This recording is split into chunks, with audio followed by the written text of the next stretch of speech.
Hello, everybody, and welcome to another episode of the Guitar Souls podcast. This is episode number 92, and I am one of your hosts, Mr. Levi Clay, and I am here, of course, with my good-looking, handsome, incredibly nice, kind-hearted, talented friend, Mr. Mike McLaughlin. How's it going, buddy? Are you having a seizure or something? A little bit. There's no way that all of those things describe me.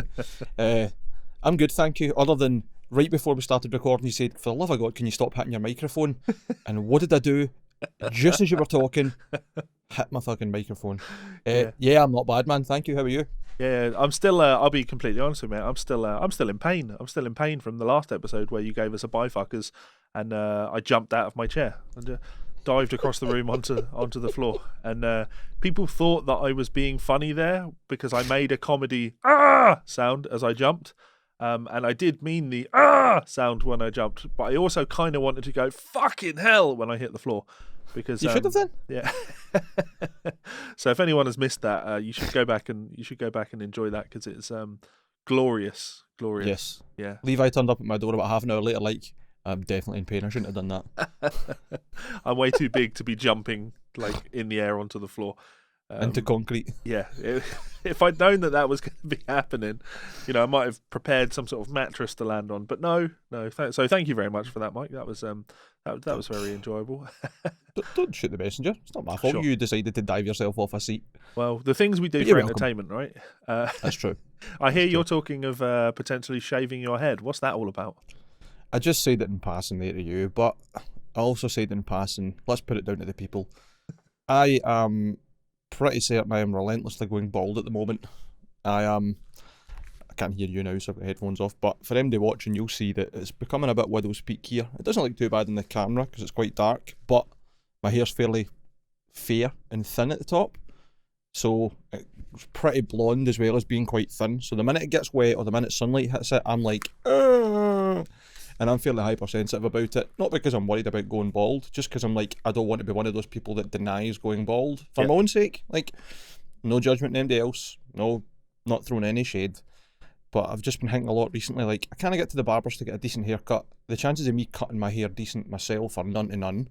So really, kind of left with shaving my head.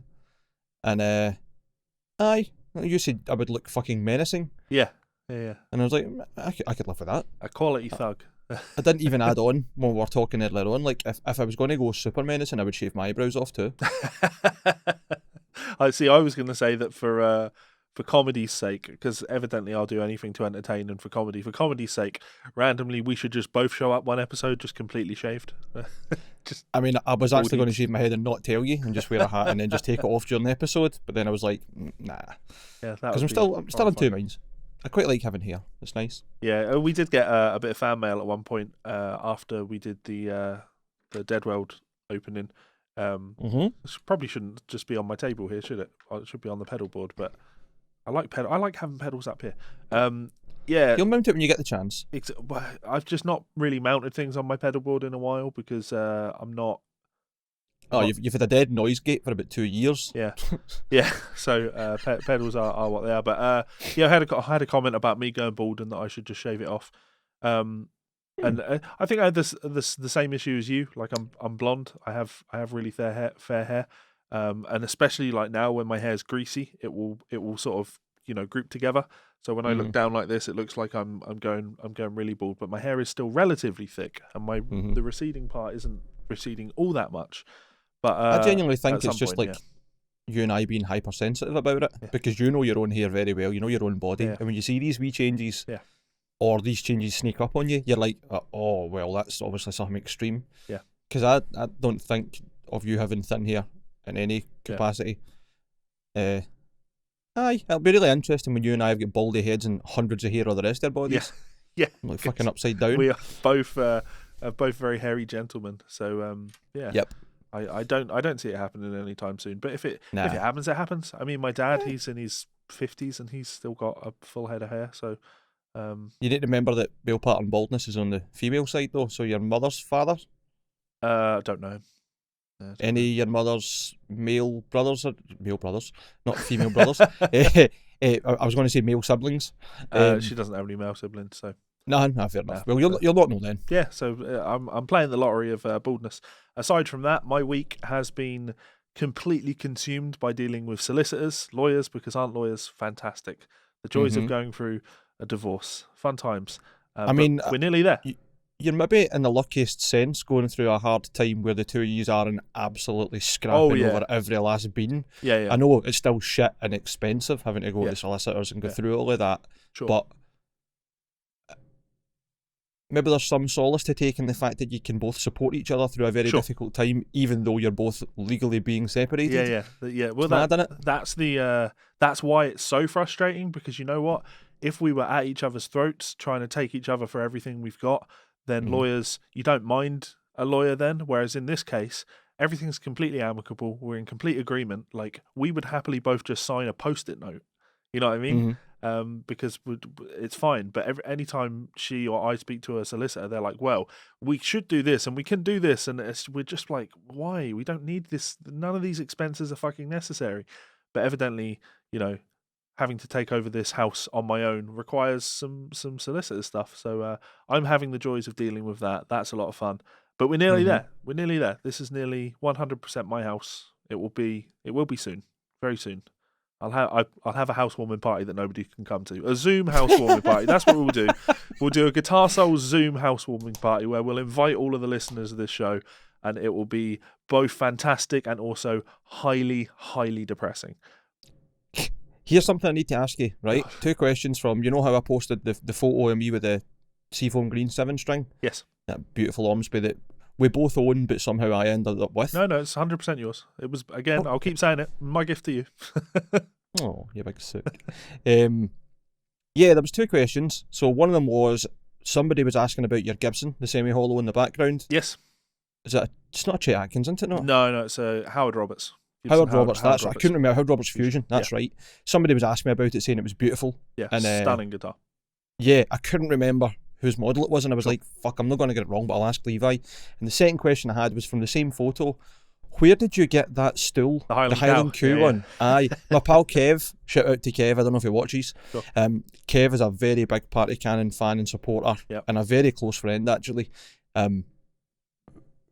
Funny story, this was an eye-opener to me to just how much people can be really cool, and it maybe it kind of sets the tone as to why I try and be really nice to everybody that I can, that I meet in the music scene.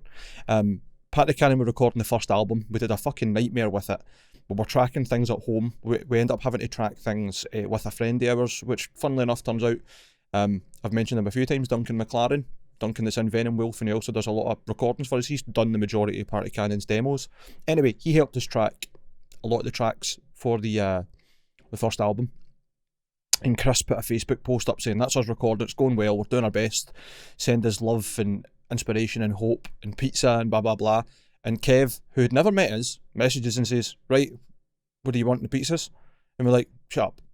Like, it was just a daft post. I remember this. And then he was like, no, give us the address. Right, and we had spent genuinely 3 days in Duncan's flat, maybe 18 hours a day, not getting much sleep. And poor Chris, I don't think slept for about 4 days, driving between Dunfermline and Wishaw and Glasgow for us to go record. Yeah. But sure enough, Kev's like, no, I've ordered you pizza, and like $50 worth of pizza showed up, and it was like, why would someone do this for us? Like, what? Why? And then from that just grew a really cool friendship, and then we went to the States the first time. Kev was like just the fucking coolest guy. He was at 3 different shows in 3 different states with us.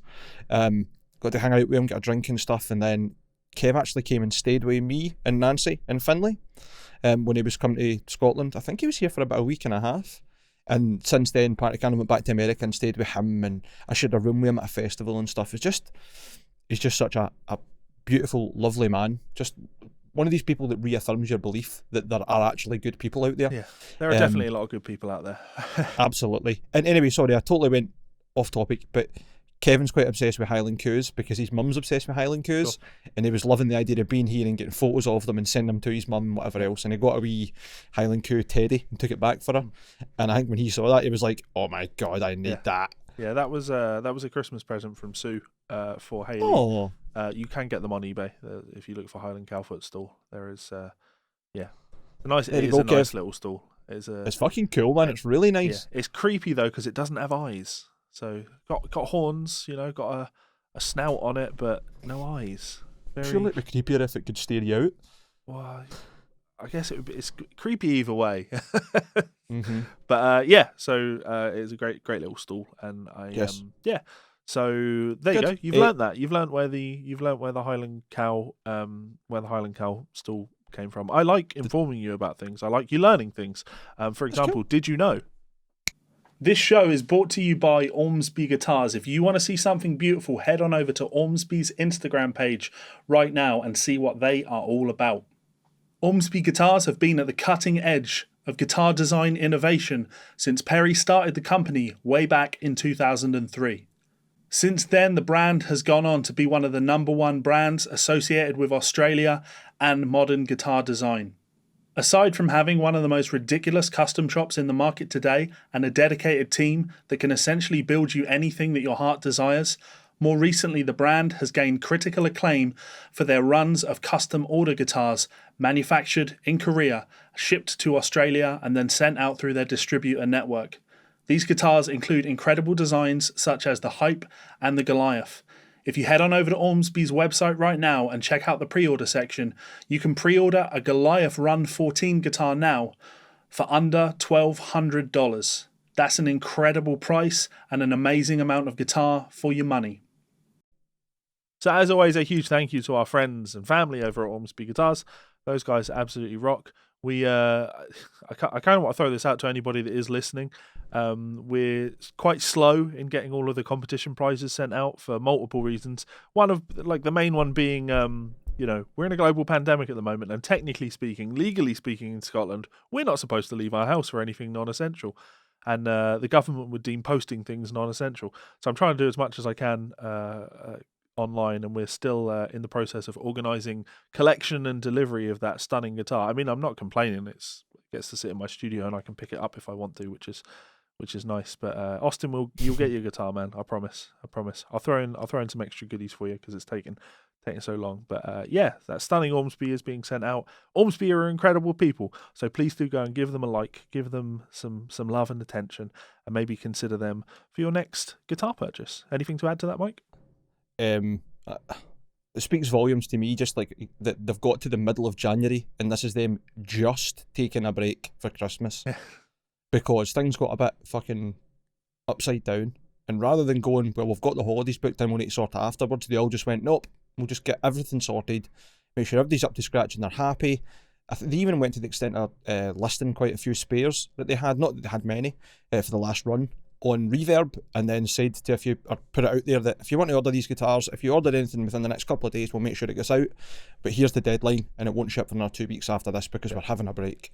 So well earned, in my mind, well earned. So enjoy the time off, guys and girls, and we'll see you when you're back, and hopefully we'll have more exciting things to talk about, because there's quite a lot coming on this year, I think, with Ormsby. Not to get into the industry secrets or whatever else. I love Perry.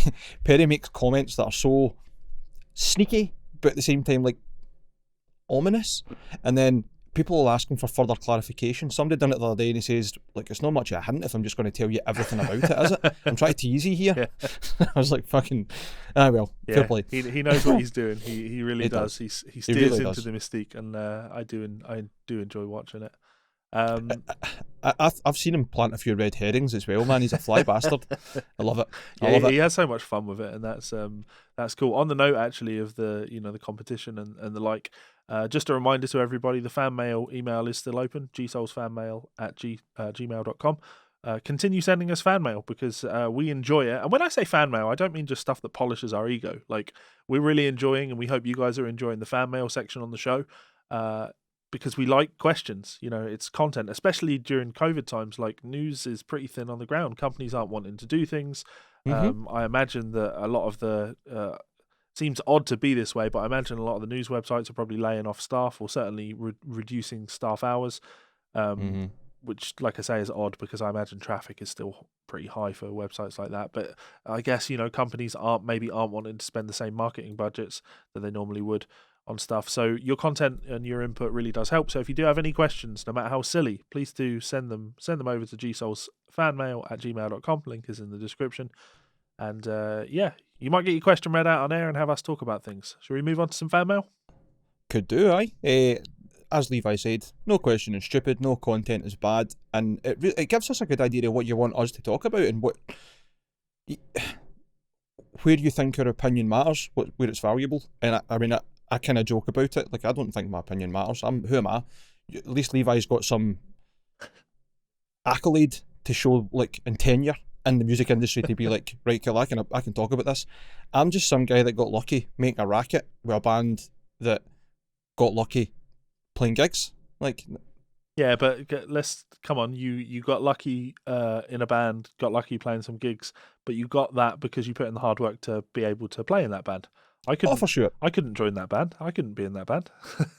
I've not got the ability to pull off what you do in that band. So Nah, I disagree. I think if you spent long enough, you would end up writing like the world's first slam book for fundamental changes in guitar. I can see it happening. And rather than you lay a nice butterscotch Telecaster on the cover, it's just a big pointy monstrosity. I'd have to with get my strings BC like Rich that out. thick. Oh, that'd be great. I would love that. Anyway, it's funny you say BC Rich, Yes. isn't it? Yeah. Funny you say BC Rich, because the first bit of fan mail, which just reaffirms you saying that the fan mail is always open and it's open to everything, was James Kirkup very kindly sending us photos of that Paul Gilbert guitar that we were talking about in his, when he sent his fan mail in. Yeah. I don't know if you can bring these up on screen. Yeah, they're up on screen now. That's fucking cool, man. I really love the finish on it. I love that you can see on the top picture where the light comes over that, I think that's a volume pot, and highlights the Paul Gilbert signature, that it's so fluoro that when the light hits it, it loses that kind of vibrance. Yeah. But it's one of those colours that you know in the dark, you're going to be like, Christ, I couldn't miss that. Yeah. I think that it's like a candy layer usually through the top end there or something, but it's cool as fuck. Love it. It's such an interesting piece of history, this guitar, because, I mean, sure, there's a cool finish on it, but, you know, we can't glaze over the ghastly block of wood in the back of it that was where the guitar once had a Kayla tremolo in it, and then Paul took that out and blocked it up. I have no problems with that. I think that looks cool. I also really dig the fact that it's got nearly a middle position single coil. And it's not quite middle, it's not neck position, it's not middle, but it's somewhere in between. Yeah. It just adds to how cool this guitar really is, for me, and just how strange. Even the inlays are like, is that West Brom? Or West Ham or something? You know what I'm talking about? Yeah, the thing that's really funny to me is they're clearly X's, right? But if you look at the second picture where you can see all of those inlays, if you look at the highest one up, like that's really off kilter. It's not accurate. You know, it's not a good solid X. It's bent in the wrong direction. And again, that just adds character in my mind. Yeah, but I think it's worth. Maybe you'd agree with me on this. Maybe you disagree with me on this. I think that this is cool because of what it is. This is cool because of the history that's attached to this guitar. If I said to you, Mike, I've started building guitars, and I pulled this out as the first guitar that I'd built with like a blocked off trem in it and everything, I think you'd be like, you know, keep at it, Levi. Maybe you'll get there one day. I believe in you. This is super cool because of the heritage attached to it. To me, that's fair enough. The tenure. I would say, like, if this was the first guitar you'd ever built and you pulled it out, the only thing I would really say to you is you should have painted that block. Yeah.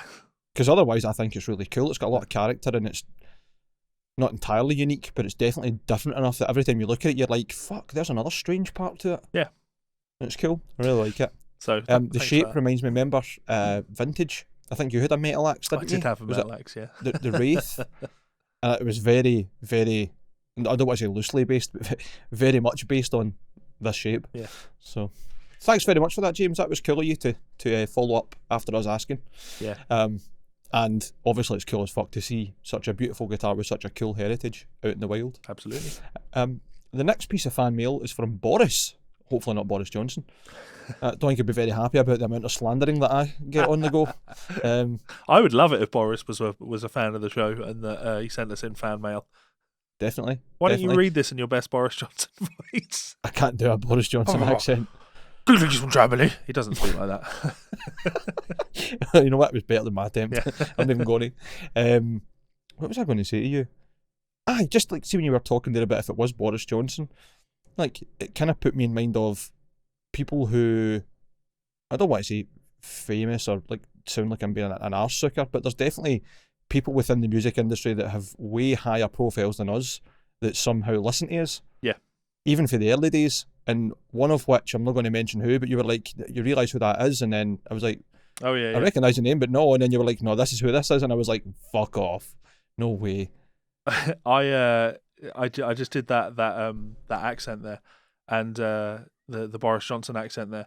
Did a terrible job of it. And what I'm aware of is I don't know how you are at this, but I'm awful at accents. I cannot do accents in the slightest. I know everyone in our social circle loves to make fun of my "Hi, I'm Levi Clay," and they thanks for that, Jay, of course.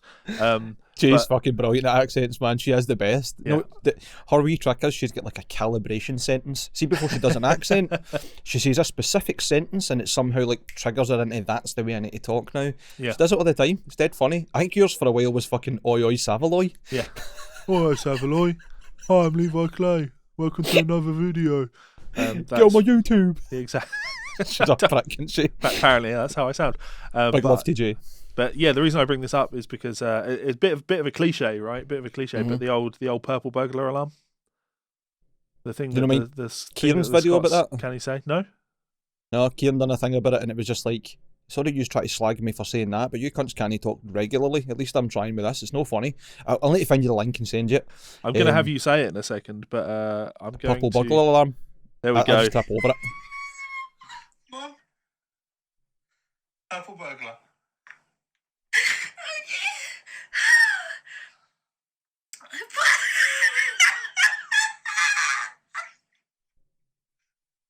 On, you maniac.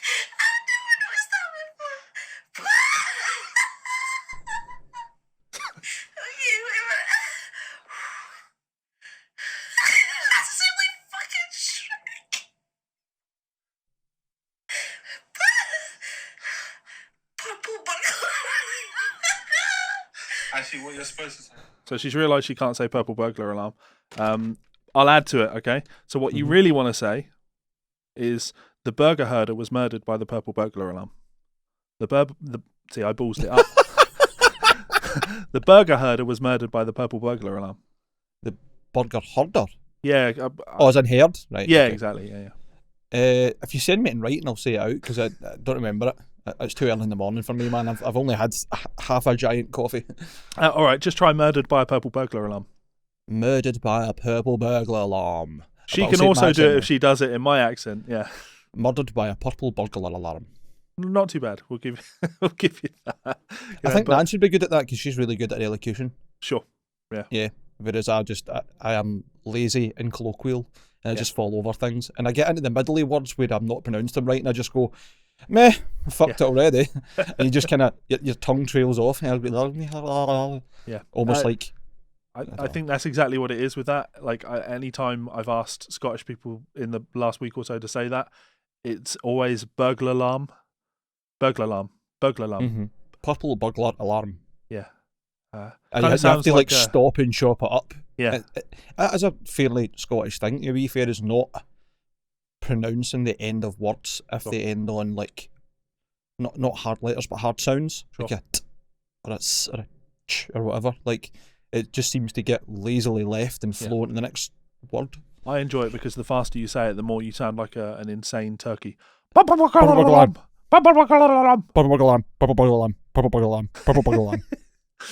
Yeah, so sorry. Anyway, Boris, we will come back to you. Let's do Boris. I'm not doing any accents. Although I'm not too bad at them. Lads, greetings from Germany. Hi Boris. Love your country. It's beautiful, great beer, nice people, incredible infrastructure. This is just to say that I enjoy the episodes very much. I've also gotten used to Mike's accent. I once worked for a UK-based company and one of my colleagues was from Wales. Whole different story. You are right. I think Scotland and Wales are very similar, that if you get the right places, people are fairly understandable and you'll get to know it.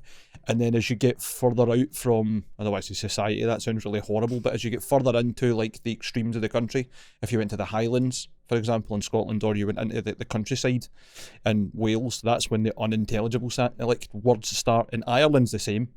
Is there any really equivalent for England where there's like accents that are just... Yeah, like the Yorkshire, West County accents. I think the thing that people need to remember with me talking to you now is this is the accent that I've adopted. I speak with an Essex, London, sound. But really, back where I'm from, we kind of all speak a little bit like this because we're out in Suffolk and combine harvesters and stuff like that. So out there, everybody speaks like that, and I don't really want to speak like that. That sounds ridiculous to speak like that. You sound like Ricky Gervais. I love it. That's how people speak where I'm from. So I get you. Yeah. I get you. I mean, in fact, I said in the last episode I was going to do this full episode in just strong colloquial Lanarkshire talk, but I'm not going to because that would be genuine torture. Yeah, we do also lose most of our listeners. I think we'd probably have a much bigger fan base if when people tuned into the podcast for the first ever time, they were like, I can understand what both of these people are saying. I think a lot of people probably do give up but it's worth it. You need to persevere. I'm like a fine wine. You have to develop that taste. Yeah. So I wasn't. Well, I was serious, but I'm not serious. So I need you to give me a sentence to say in just standard talk, and we'll see if anybody can decipher it. What, like a Lanarkshire thing? Just whatever, and I'll just talk as if I was talking to like my mum or dad or whatever. Well, give me a topic to talk about, and I'll just free flow. I mean, Christmas with the family. I should be up about 12. I'll bring the wine up. We'll have a good time. What are you doing for dinner? Turkey crown? That's class. I'm into that, man. What about roasted veg? You want me to bring anything? You get pudding sorted? Never. Need me to pick up any messages? Mate, look at you putting in the big words. Aye. That's it. He's getting there, isn't he? He's adopted into the fold. Aye. Well, wait to see a man about a dog. I mean, isn't that a me thing? Get on with these questions. Get on with the questions. Sorry, I'm just trying to be entertaining, right? I'm in a good mood. Sorry, question. Are there any newish players you guys can recommend? Stuck in a rut these days and trying to find inspiration. Listen to very different genres, from rootsy stuff, Bros Landreth, to death metal and everything in between. Kind regards, Boris. Good question, Boris. I'm trying to think if there's been anything like recent that I've been listening to.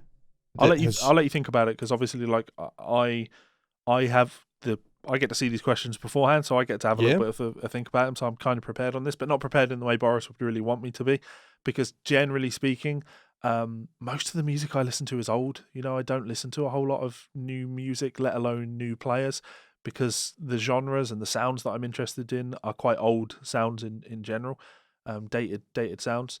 So you mentioned the Brothers Landreth, sure, but Joey's been on the scene quite a reasonable amount of time. I could kind of maybe say Josh Smith, but again, Josh has been on the scene for a very long time. He's gaining some popularity. Did a stream on Josh Smith last night, and there were a bunch of people in the comments like, I've never actually listened to Josh. Josh is incredible. But honestly, generally speaking, maybe Matthias Asato, but he's been on the scene for a fair amount of time now. Yeah, it's really not. Mattia Mancuso, I think, has a very ridiculously bright future. He's probably the closest to what you would deem a new player, but generally speaking, no, I'm just not listening to any new players. And when I am listening to new music, to be honest, like, people might be getting this from the fact that I'm always talking about piano at the moment. Like, I'm not uninspired with music, but my influence, my raison d'etre, if you like, in music, is just changing so significantly. I'm finally starting to come into the mindset that all of the experienced players had when I was younger, which was where they used to tell me, like, oh, you got to play for the song, man. And like, I never really understood what that meant. And I'm just so much more into the music side of things rather than the instrument side of things now. I'm getting excited by songs and,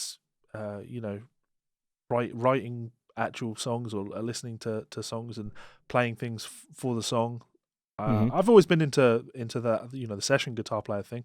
But yeah, so actual named players, it's a little bit hard. Like, Melissa's got a new video dropping soon of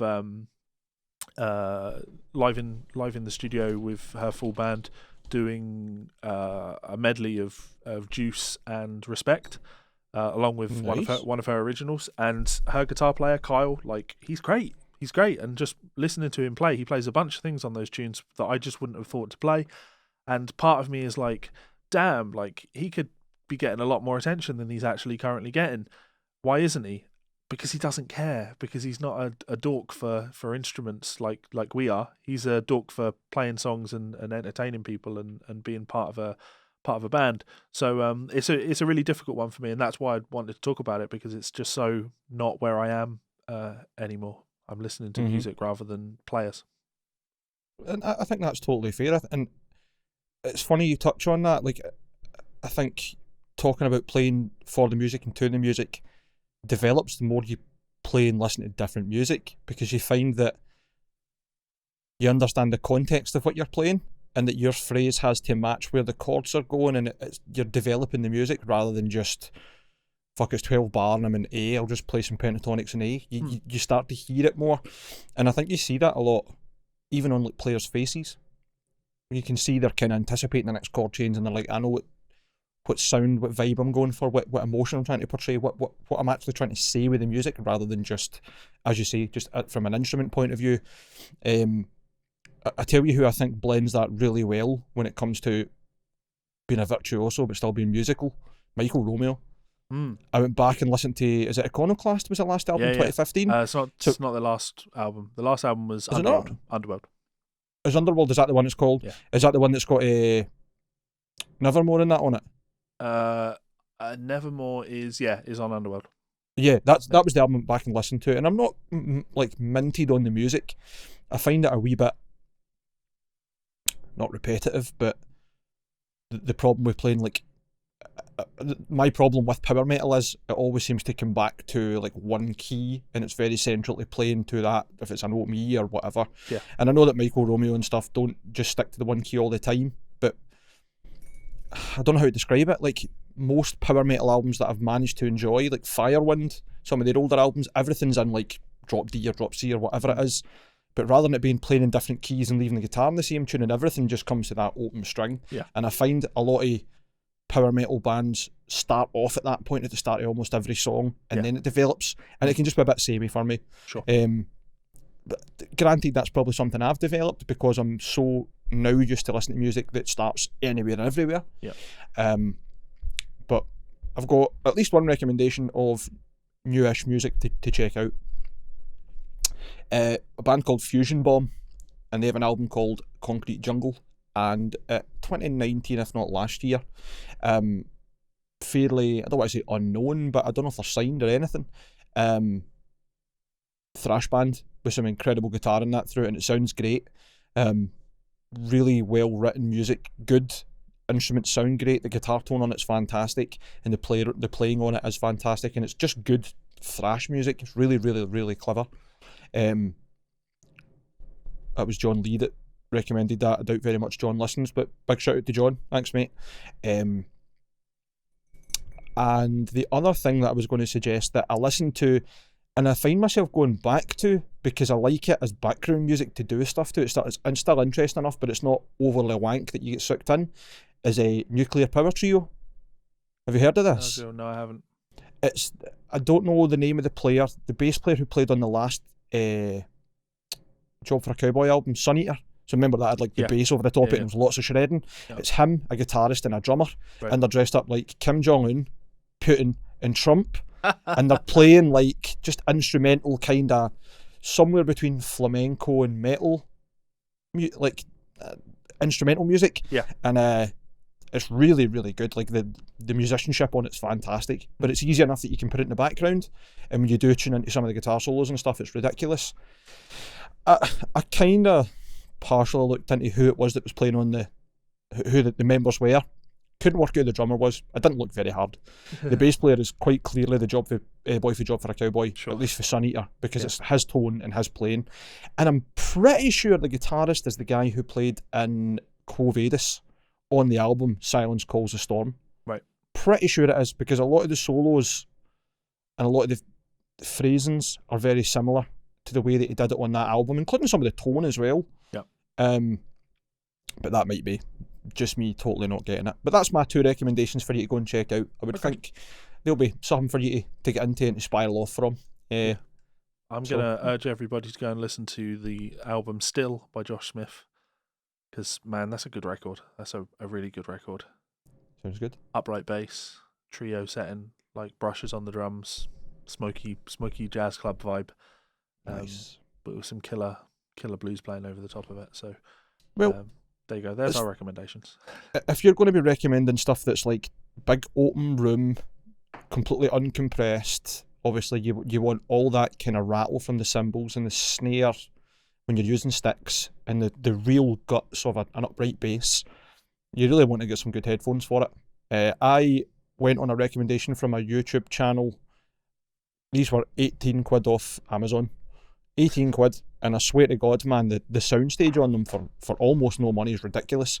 When I first put them in my ears and turned the volume up, I had to turn it right back down because they're so uncompressed. Yeah. You know how like sometimes you get headphones and they're really bass heavy and it just compresses everything and sucks everything else in? These have got lots of bass without that. Maybe it's just my ears, man. Like, as I say, they're cheap. These are ZSN Pro X's by KZ. Just some unknown brand that I saw a YouTuber talking about. It's funny you say that. I'm like, I need to come up and see you and have you try these new headphones out. I need you to try that. I need you to try these headphones out. Like, because I will never go back. I will never go back to. Did you sign up then, or did you? Just yeah. I've got a subscription. That's good, man. To them because £12 a month, like, especially it's very easy during COVID times. £12 a month, very easy during COVID times. Like, I'm not going to the pub. I'm not going anywhere and doing anything. £12 a month, like 50p a day. It's just it's a game changer. It's just an absolute fucking game changer. And I love them. I love them very dearly. Maybe maybe I'm still in a honeymoon period with them, but no, I think when you find something that's like next level for you, when you're already passionate about like music or audio, it can be eye opening. Have you ever had any experience with electrostatic speakers or magneplaners? No. Imagine like, you know, your room dividers. Sure. Right, and imagine like the kind of classic Asian styles with the rice paper on them. Yep. Do you know what I'm talking about? Sure. Right. So about that in size. But it just looks like a big fabric panel, almost like an acoustic panel, freestanding in your living room, right? And rather than a speaker, it's like magnetic coils of copper cable or whatever, really tightly wound, and they vibrate to give the music. I've only ever heard one set of them. Granted, the person that had them was obviously into having them for the right reasons. They're a very good valve amp, had a really good DAC, digital audio converter, lossless files. Basically, it's set up to sound good, but fucking hell, man. So when you put something on, especially something that's well recorded, you would think you were in the studio with this band. It's fucking outrageous, like, really. And because you don't have any sort of balance between, you've got the bigger speaker at the bottom, so it's pushing the bass, and then you've got like a mid horn, and then you've got the tweeter that's doing all the high frequencies, and maybe you've got a ribbon tweeter so it doesn't quite hurt your ears as badly, and it isn't quite as sore. These things are just full range, and they just, I don't know how to describe, man, how good they sound. Yeah. I really, really want to get a set, but they're also expensive as fuck. Yeah. So that's like a game changer. For anyone that's got a lot of money and likes audio, I would recommend if you are interested in a good home hi-fi setup, then magneplaners are the way. I've got better recommendations. If you've got a lot of money and you like audio, hit up the Guitar Souls merch store and grab yourself all of the t-shirts. Yeah, boy. And I will personally send you audio of me saying thanks. So thank you for your question, Boris. We're going to move on to friend of the show, Andy Torrance. Yes, a good friend of both of us as well. Hello, Andy. Hey, top 5 pedals each and why? I'm thinking there will be an interesting one in there from each of you. Here's a picture of Mike for no apparent reason. That was when we started making crazy faces in the pub, doing shaky cheeks. Yeah. So we discovered that if you completely relax your face and you swish your face as hard as you can, then you see your mouth and your cheeks and whatever excess collection you've got here moving about. And if you take a photo and you've got the flash on, most of the time it catches you in crazy positions. Yeah. For example, this one here that I'd imagine you've got on screen, which is me looking like someone's just punched me out of frame. That's exactly what I was going to say. It looks like you have just been knocked out a fraction of a second before, and you're about to start falling. Very enjoyable. It is. There's much better photos for that, and onwards. But Andy, don't start sending photos, man. I've still got photos that you were taking during lockdown of you with your fake OnlyFans. So unless you want your arse broadcast to the world, you behave yourself. Andy, send all of the photos, because ultimately I do the editing of the show. So Mike can have all of these photos of you all he wants, but the best he can do is post them on Facebook. I can all these embarrassing pictures of Mike. I can just put them straight into the show. Don't even have to mention them. I could do a whole show if you send me enough photos where it just cycles through pictures of Mike on the screen. The redneck special. Yeah, so I'll That's do not the American redneck. A redneck's an embarrassment in Scotland. I will do the 5 pedals. I didn't really put much thought into this because I thought it would be something that I'd be able to spontaneously do. My favourite pedal would be my Wampler faux spring reverb because that pedal is always on. I hate playing because I play with a clean tone most of the time now, and if I do have drive, it's it's like a tube screamer with the gain on too. Like I don't want a whole lot of gain when I play Way more anymore. breakup than it is gain, isn't it? Exactly. And yeah, I think reverb just brings my sound to life. I feel like I feel clinical when I don't have that pedal on, so that's always on. My number 2 would be my Ditto looper because I'm teaching all the time and I'm sat here playing on my own, and when I am practicing and playing over changes and things, I need something to put those changes into. So that would be a high point for me. My Jam Delay Llama delay pedal, I really enjoy that pedal. I really like that pedal. It's super unique, isn't it? Hand painted. Yeah. I always remember you having your pedals out like the first time I saw them before you bought your big, is it Temple board audio, you got? Yeah. And you just put your pedals out and stuff. I remember seeing that and being like, I've never seen that before, and thinking that's either something really cool and one-off and hand-built, or it's came from like Wish.com or whatever.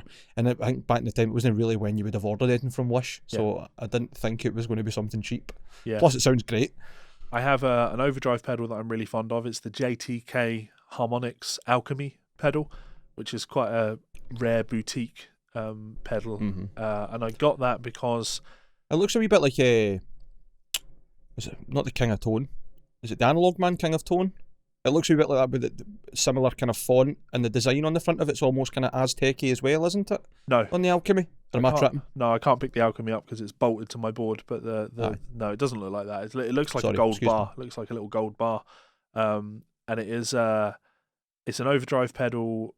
The reason I like it is because you can get almost like a saxophone-y tone out of it. I find that when I'm using that, it almost removes half of the attack, the pick attack, so you get more of that breathy tone. That's my favourite overdrive pedal. So what was that? Was 4-3 reverb, delay, looper, and an overdrive pedal. I always usually would have said my volume pedal because I'm such a fan of a volume pedal, but I was a fan of a volume pedal when I was playing with a lot of distortion because I run my volume pedal in my effects loop of my amp, so I can roll the volume down on my guitar if I need to clean the amp up, or I can roll the volume down in the effects loop if I need to bring the sound of the amp lower without losing the distortion. So you can get all of those volume swells with distortion. So I'm definitely a big fan of that. But yeah, no, it would feel wrong to say that because I'm not really playing with that sort of a sound anymore. And I would say my Peterson Strobo Stomp 2 because being in tune is good, and that's the best tuning you're going to get. Yes. Let's go for something silly then. 5 chord Mikus in a row. Well, I was going to say you know what? I'll tell you what. I'll go for the first pedal I ever bought, and I still have it, and I don't use it all that much anymore. The MXR Blue Box, which is an octave fuzz type thing. Nice. Nice. And it sounds a bit synthy. It saturates it so much in the fuzz side that it almost goes into like a sine wave, that kind of way. Yeah. So I can't really say it's one of my favourite pedals, but it's a really interesting pedal. I think you can get some cool tones out of that. Yeah, that's what pops into my mind. So there you go. That's fair enough. How about you? Andy knows fine well that I'm not much of a pedal person. Yeah. Like I've always just been, as much as possible, guitar to amp and make a racket, because I don't use the clean channel in my amplifiers very often. It's certainly not with the band. And generally speaking, I go for high gain amps anyway, so anything else in front of them is just to do a wee bit more or a wee bit different. So I think I should probably just tell you what my pedal board is for my 5 pedals, if I'm being totally honest. And then I'll get an idea of the pedals that I would like to have but have no use for. So my pedal board at the moment, which I'm just in the middle of redoing, I'd bring it out and show you it, but I'm worried the Velcro will fall off. I go into a Digitech TL2 Hardwire tuner, which is pretty good. It's polyphonic.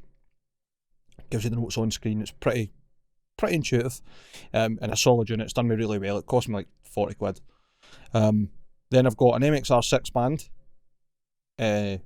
EQ, which I don't use all the time. It's mostly like a boost, but can adjust as I need to. Usually use it just really for kind of mild tone sculpting. If I'm using a cab that doesn't have as much high end as the V30s I've got in my current cab, or it's a bit farty, I can take some bass out or whatever. Into the Rev G3, which I just can't get past. Yeah. I mean, I love high gain amps. I love things that have got dynamic and sound organic, and that thing's just fucking ridiculous. Like it's I think I'm so in love with it because every time I've used it at gigs, no matter where I've been and no matter what I've plugged into, I've always been like, oh, that sounds fucking good. I've always managed to get something good out of it, even before I had the MXR. Following that is an ISP decimator. Just the original. Can't really go wrong. It's not broke, don't fix it. And then a Magnum 44 power amp. So that's my pedal board at the moment. I am toying with swapping the 6-band EQ out for a Deadworld Duality, which I've got a prototype of that Dan gave me a while ago. But I also like keeping my pedal board rig as it is, because I know that's really good for gigging and that I can get what I want quick from it. Because I also have an amp from Dan, obviously, so that I can put the Deadworld in front of the amp when I'm ready to use that, and because together they just sound fucking something else, man. Like that dual channel overdrive with all the options is fucking ridiculous, and you've got the one with the extra gate on it. Yeah. We'll get a wee video and some content with that soon, I'm sure, and we can enlighten people to just how ridiculous a pedal that is. When we're allowed to be in the same room, obviously. So never. That's it. Pedals that I would, if I was to make a absolutely wacky, fucked up, mental pedal board for just making a racket with, I would have a whammy on there, probably the most recent one with the MIDI into it. I would have a bit crusher of some kind. I would have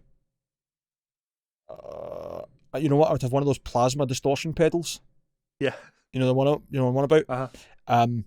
Just because I think that the blend of weird as fuck, almost clipping fuzz, and I don't know if it's like, I don't know how they do distortion, how the gain staging is on it, but between the two of them, there's a really good balance in it. See, because I don't really delve into pedals, man, it's hard for me to say. Like, I'm watching you try and come up with things to say, but like you've talked enough. You've said you've given your what. You don't need to add more. You don't. You know what I'd like? I've always actually fancied, genuinely, is the Moore Ocean Machine, the Devon Signature. Oh yeah. Echo system. I don't think it's quite as good as like your Tumnus or any of the other Strymon numbers. Yeah. Tumnus isn't Strymon, isn't it? No, is that? No, Tumnus is Wampler. Wampler, that's who I was thinking of. But you're thinking, you know what I mean, like Timeline. Timeline is Timeline. That's the one. So you've got all these high-end reverb and echo pedals that do beautiful things. Like that would be really cool. Yeah. I'd quite like. I think the Devon Townsend one would probably be very interesting. Yeah. But not much of a pedal user. As long as I've got a noise gate and something that pushes the amp harder, I'm usually pretty happy. I have a huge collection of pedals, as you all know. Yes, you do. And coming in, back to what we were talking about in the previous question, like I'm just not into them. I'm just not into. For the last 2 years, it's just been the reverb pedal into a clean amp, and I'd happily have an amp with reverb in the amp, and go Derek Truck style, and just not need any pedals, because I can get a little bit caught up in the pedal nerd side of things. It'd be very easy for me to become Oznoy. When I saw Oznoy play at the bitter end, he had 2 pedal boards, and both of them were much larger than my temple. And he's one of the only guys I can think of that uses as many pedals as he does and totally justifies it. And he's always switching pedals out and trying new things. He's a guitar player, one of the best, great player. But also he's an artist in terms of the sound that he's going for. He tries new things. He's trying to paint different soundscapes. And yeah, I don't want to get caught up in that world anymore. I'd rather just appreciate when other people do it. So yeah, I think that's all we'll say. We'll move on from there. I'm actually going to drop this last question because I don't want the show to run too long. So we'll deal with that one on the next show because we've got 5 news stories to go through. Very quickly, to be fair, there's not really much to them. Yeah, but we've been going near an hour.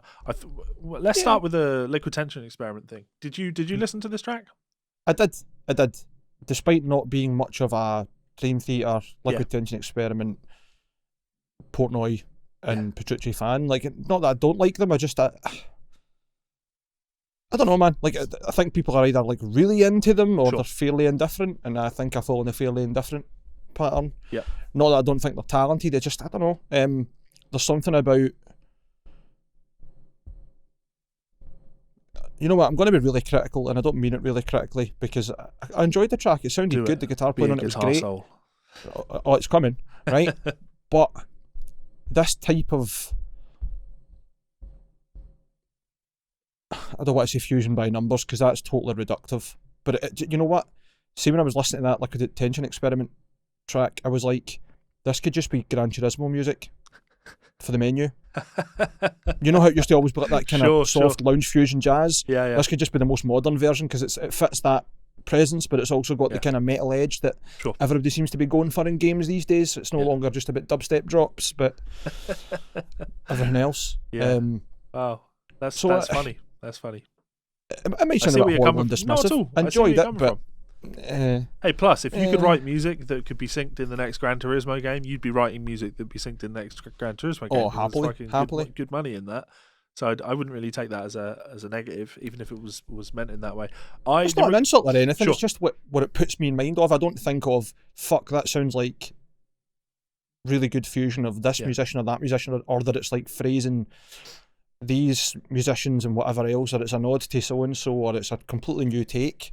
Because I don't know much about the genre, I just latch onto the wee things that my brain says that is like this, and all I could think about was playing Gran Turismo on the PlayStation 1. I wanted to talk about it. I wanted to bring it up at least because I know people are excited about this. Understandably. Yeah. It's quite cool. Yeah, and my thoughts on it are kind of like what I with the John Petrucci album when that came out. I enjoyed it. You know, the playing was good on the John Petrucci album, and I thought there were some good tracks on there, some good moments on there. But it's also not where I am. You know, it's not what I want. It's not something I'm going out of my way and looking for and interested in. There's a very low chance of me listening to this Liquid Tension Experiment album. Just a very low chance because it's just not where I am. But I wanted to at least fire it on and so I could give people my thoughts on it. And as soon as it started playing, I was like, okay, this sounds pretty cool. Yeah, this like if this were on, I wouldn't feel the need to turn it off. Is the way I would put it. But it's unlikely that I'm going to go out of my way to seek it out. Some great playing though. Some honestly, Petrucci's on fire on this. That actually makes me feel quite good. Great because he's you know, like all of our heroes, he's aging. He's getting older. But he can still play, and he can still really fucking play. And I think a lot of guys, they reach that age where their playing starts to deteriorate a little bit. Yeah. But John is still he's been at the peak of his playing for so long. Yeah. He's like the perfect example of practicing till you pretty much perfect something. Yeah. Just as a complete besides, a wee shout out to Justin Hornback. I saw his cover of the solo for this track like a day or two after it came out. Fucking hell, man, calm down a bit. In the last half a year, you've just been like, oh, I need to learn all the music and be the best. I saw he put up a video recently that was it a Dream Theater solo? It might have been. Was it In the Presence of Enemies? It was. I'm sure it was a Dream Theater solo. For whatever reason, he put it up on YouTube initially, and it was copyright striked, so got taken down or DMCA'd. You know, for music that he doesn't own, which, you know, fair enough. That's why I don't do those types of things on YouTube. So to get round that, he redid the solo at 150% speed. 1-0. Can't really say much more than that. You know what I mean? He's a great player. He really is, man. Like some of the playing I've seen recently, especially just the fact that this track was barely out a day or two, and he was like, "Nah, I've just learned the full fucking solo," and not all of it's mental, but there's some very, very quick phrases in it that are. Yeah. I mean, you can't deny it. I'm not a big Petrucci fan, but he is a clean player. I like. There's no doubt. There's a nice little segue here to a story that I've not got listed up, but I said that I was going to mention. And I like because you mentioned Justin. So Justin is an Ibanez Germany artist. Patricia used to play Ibanez as well. I used to play Ibanez as well. And I think we've all had Ibanez, that they are very much a staple. Yeah, and I think I'm probably going back to Ibanez because Ibanez have just released the AZS series of AZ guitars, which are Telecaster-inspired designs. And, I've known about these for a long time. I've known these were coming for a very long time, but I'd not been able to get any pictures on them. I just, speaking to people at Ibanez and the people that helped design them. Josh Smith told me about his signature model a long time ago. And yeah, when they actually dropped and I looked at them, my heart kind of sank a bit because I was like, oh, no, I don't like those. I don't like those. But the more I look at them, the more and more they're growing on me. The more they're growing on me. Even Josh's Larry signature Basilio model. signature, man. Oh. I mean, that's about as far away from what I want because it seems strange to even call it not to call it a telly because obviously it's not a telly. But yeah, I'm not crazy on the models in this line that are essentially regular AZs, tremolo guitars, just with a single cut. That seems a little bit like, why not just have an AZ? I'm sure if an aesthetic choice. I mean, I do like the colour on hers. I did a video talking about them, and I love the gold hardware. I'm a big fan of gold hardware. In fact, the Mayonnaise that I've got on order at the moment is purple with gold hardware. So, shocker. Like, yeah, I can totally get on board with the design of that. But for these guitars, the ones that jump out to me are the ones that are reminiscent of a Telecaster, and that would be the fixed bridge one and the Josh Smith one. So I'm super into these guitars. Would really like one. We'll see what we can sort out with Ibanez because nothing is as Levi Clay in 2021 as these Ibanez AZSs. Very much so. If only there was a really prominent and well-known Telecaster player that had a really limited run Telecaster signature that came out that you could have ordered and owned. If only that was something that could have happened. Let's not go with could have ordered. Did order. I know. Paid full retail price for and still don't own. Fuck you, Fender. I just wanted that dig in there. I just wanted to trigger you. Sure. We can use that as a segue. You did. Were you aiming for the same segue as me? Speaking of triggered. Yep. Gearslutz announces that it will be changing its name following an online campaign. Now, I've never even been on this forum personally. It doesn't upset me because it's not really targeting anyone. This is so cringe. It's so unbelievably cringe. I don't know, man. I can understand if it's a petition signed by 5,000 people. 5,000 people is an insignificant amount of people. But that might be 5,000 users of that forum and they want to do the right thing. I don't have any problem with it. It doesn't affect me whether they change their name or not. Yeah. But if it makes other people feel better, then fucking fill your boots. Yeah, so therein is the problem with the 5,000 names, isn't it? Unless you can go through these 5,000 names and showcase that every single one of them was a user of the forum. Like, it wasn't... You could have had this on the Gearslutz website as a poll in the forums, but it wasn't. It was on change.org, Well, someone obviously felt strongly about it, and I would say that it's good that Jules, as in Julian Standen, the founder of Gearslutz, has went, aye, fair enough. And I don't think it's a bad thing. I think you're maybe looking at it too much in has political correctness gone mad? This isn't a big deal. Like, it's not. I don't think anybody's trying to make a big deal of it. But people voiced their opinion, and the owner of the website went, cool, fair enough. Yeah, but therein is the idea of political correctness is like what you can and what's politically correct to say, what you can and can't say in terms of being policed on the language you use. Exactly, and this isn't really that. This isn't. Of course, it's not. Isn't even close to that. This is, it's the fact that it's a change.org petition with only 5,000 names on it. Like, we can find much bigger petitions on there for much more serious things. Like, so Melissa is very, very heavy on her feminism. Like, her album was her last album that she put out was all about witchcraft, and she put in all of her research into that and the roots of where that came from and the parallels that you can draw today to the Salem witch trials, to the way women were treated back then versus the way some women are treated now, etc. She's really, really passionate about this stuff.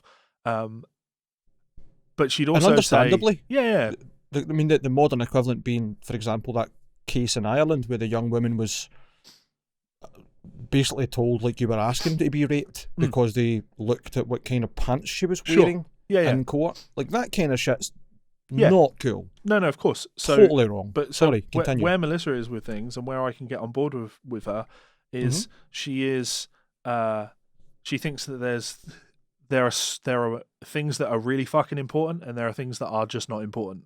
And this is a prime example of something that just wasn't even close to important, because we can't ban the word slut. We can't ban the word slut. And in this particular instance, it's not even aimed at a woman. The website is called Gearslutz, so people that like gear. Sex slut, gear sluts. Well, that's not what slut means. Someone is a slut is someone that keeps a sexually dirty promiscuous. bedroom. No. The original meaning of it is someone who keeps a messy bedroom. So I didn't find that when I looked into this for 5 seconds, because I wanted to say that the word slut will have many more meanings than just sure. The modern understanding and the modern chosen description is that it's someone who has many sexual partners or who is hypersexual or whatever else, or more frivolous than the last person. But if you look into the actual core of that word, the word slut just means a woman or a person who keeps an unkempt bedroom. Yeah. But sorry, I didn't mean to interrupt by going off on a tangent. What I wanted to say was, totally agree with Melissa. There are things that are incredibly important and there are things that are not that important. But there's space for both. And in the context of 5,000 people who, I don't know if they were all Gearslutz users or not, let's just say for talking sake they weren't. They've made a comment to Jules, the owner of the website, the founder, and he's responded positively. I think that's still progress. I know it's not important. It's not, it's in the grand scheme of things, there are way more important things to be bothered about. I wouldn't argue that he's responded positively. Like, he's responded.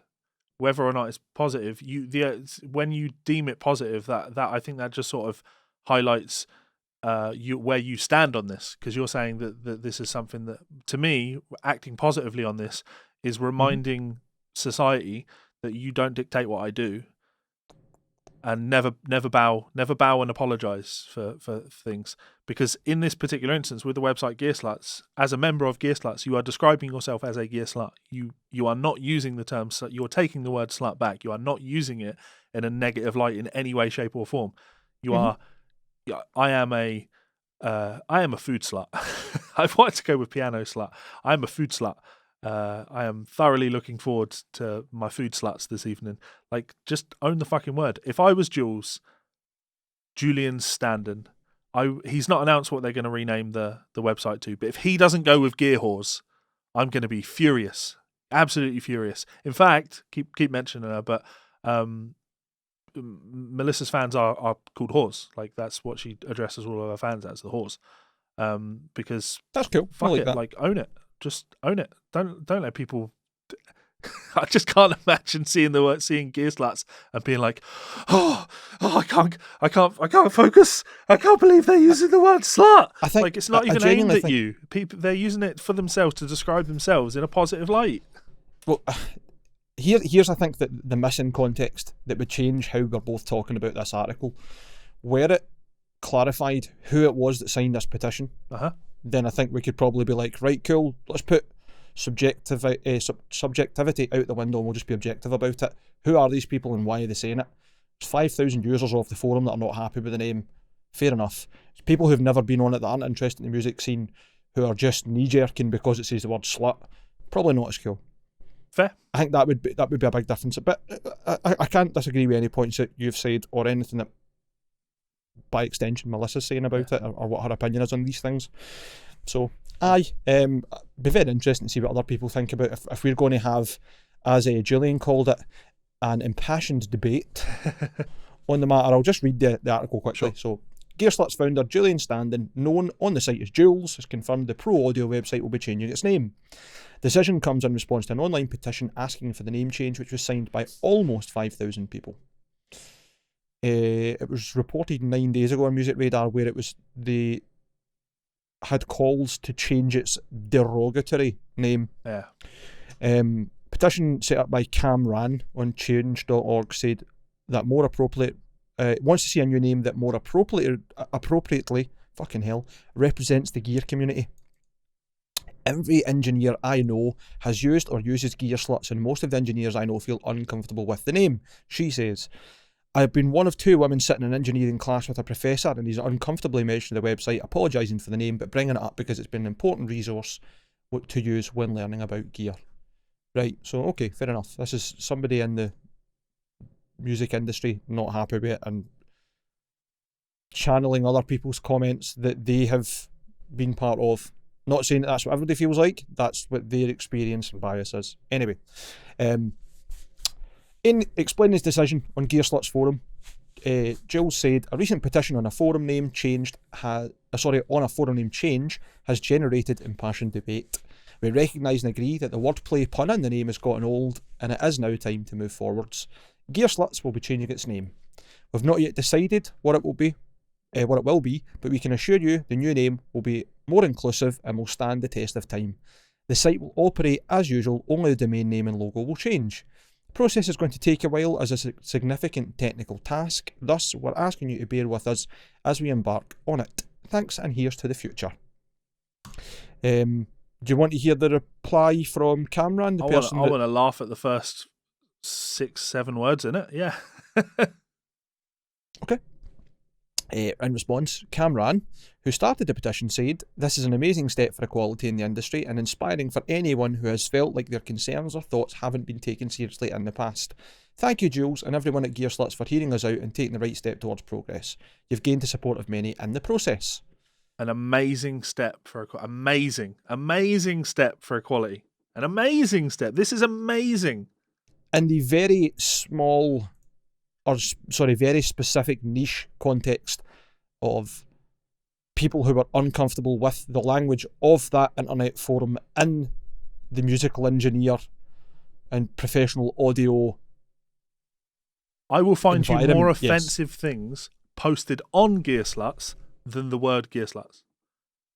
People who felt their concerns or thoughts haven't been taken seriously in the past. The thing that bugs me most about that is taking the right step towards progress. Stop being conclusive about the things you say. What you mean is taking the steps that I wanted you to take, taking the steps that we 5,000 people wanted you to take. Don't just deem it as the right step towards progress. Stop destroying language. It's like, I don't know. I can't get on board. You just hate women. You just hate women. That's exactly what it is, yeah. That's why you're getting divorced and you've got a new girlfriend and all of these things. You're just a terrible, terrible fucking misogynist. I hate it. Look at you sitting there mansplaining what slut means. Yeah, sorry. Just not bad.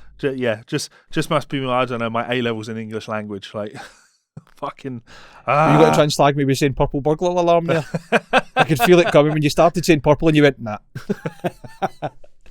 Yeah. So, yeah, sure. It's a story. Like, initially, I didn't really want to talk about it because it's just ultimately, I should be super clear about this, right?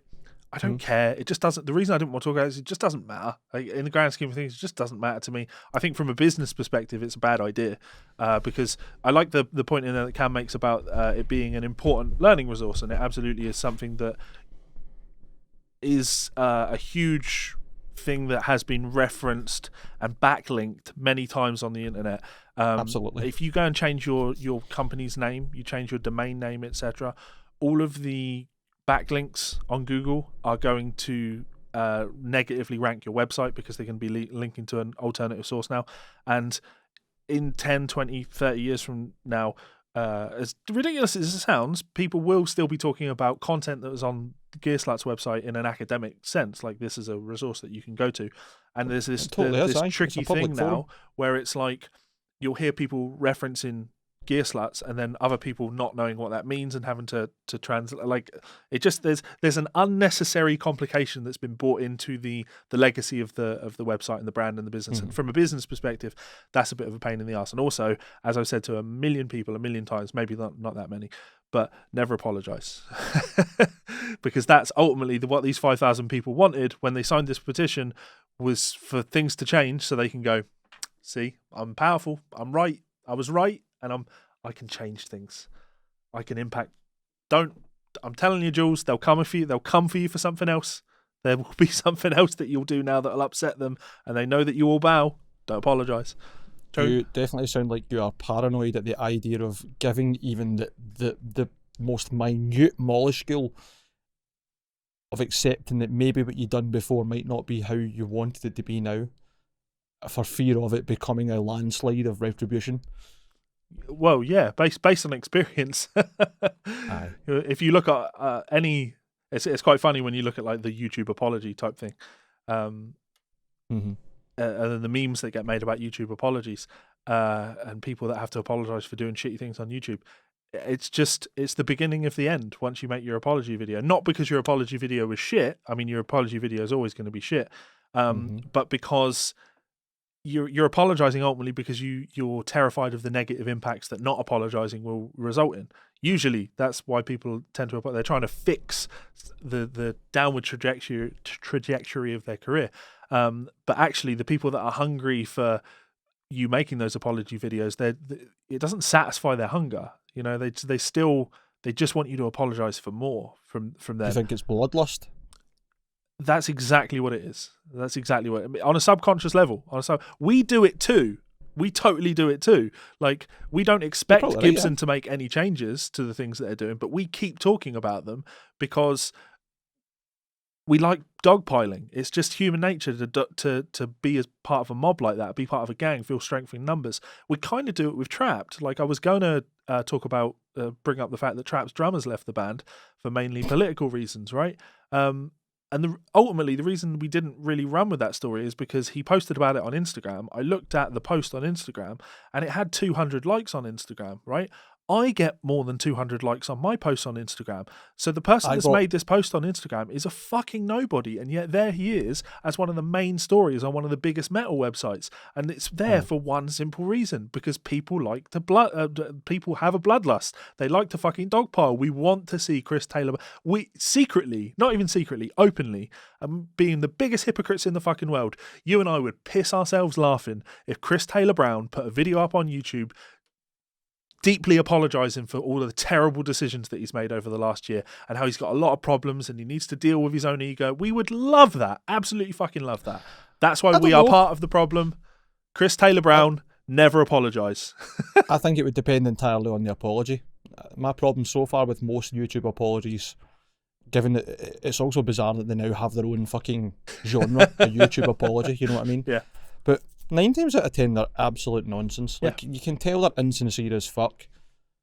And I'm not saying that's always the case. If one was like genuinely come online and it was like, right, we maybe need to take a step back here and consider the implications and the sincerity involved, and that this isn't just an apology for public face, this is because there are consequences if it doesn't happen, then I think it'll be totally different. But 9 times out of 10, it's nonsense. And I don't think it helped any that one of the more recent larger chats about it, as in Mark Holcomb and Yvette Young, was done on a meme page. You know what I mean? Like, you're feeding the beast here. Yeah.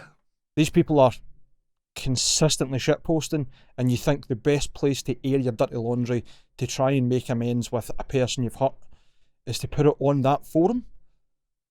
They're all taking the piss already. If you think you're going to get a serious reaction in a stupid place, it'd be like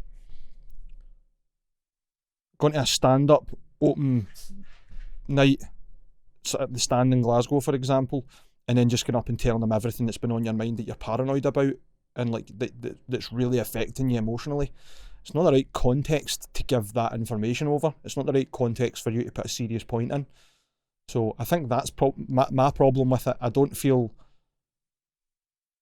personally that a lot of these apologies have been sincere. Sure. As you say, it's almost like they're being coerced. Yeah, because people I fear cancel culture. Of course, and I get that most apologies are reactive, not proactive. Sure. Right? Fair enough. So that's nature of the beast. I don't consciously take that into consideration when I'm judging an apology, as horrible as that is to say. But can you think of a sincere apology for a company recently?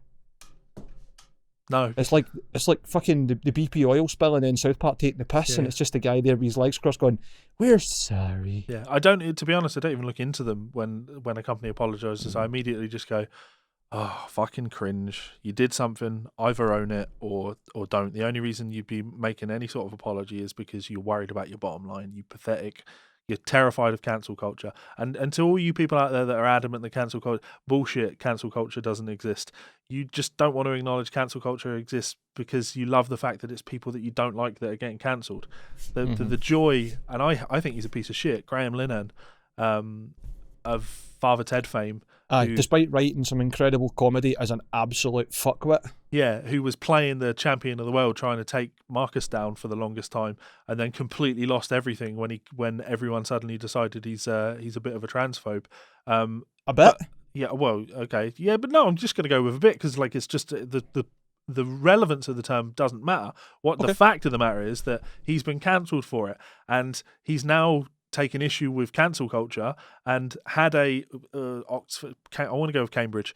Had a talk, a debate at Cambridge on the existence of cancel culture, because this is something that needs to be argued. Apparently, he had a debate at Cambridge University, cancelled because of who he is.